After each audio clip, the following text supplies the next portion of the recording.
Assalomu alaykum. Qo'shaloq bayramlar arafasida Davlat kadastrlar palatasi rahbariyati tizimda samarali mehnat qilgan, ko'p yillar davomida o'zining halol mehnati bilan jamoa orasida o'zini ko'rsatgan kadastrchi xodimlar uchun mana bunday tashakkurnomalarni hududlariga chiqarib yuborildi. Rahbariyat tomonidan e'tibor qaratishingiz kerak bo'lgan alohida so'zlarni o'qib eshitiraman. Faoliyatingiz davomida halol va mas'uliyatli mehnatingiz, doimiy izlanishingiz orqali tizim samaradorligini oshirishga munosib hissa qo'shmoqdasiz. Sizning xizmatlaringiz e'tirofga loyiq.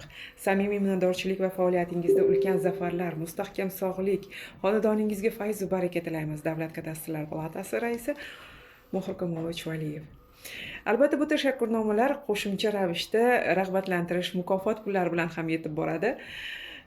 Bunday tashakkurnomalarni qo'lga kiritayotgan kadastrchi xodimlarimiz 91 nafarni tashkil etadi.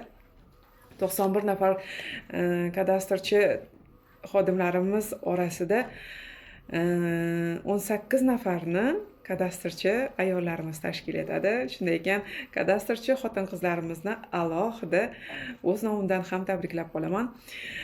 Qayd etish kerak, alohida e'tibor qaratish kerak bo'lgan bir muhim jihat bor. O'z mana shu video qilishimga ham nima desam ekan, turtki bo'lgan mana shu jihatga alohida sizni ham e'tiboringizni qaratishni xohlardim.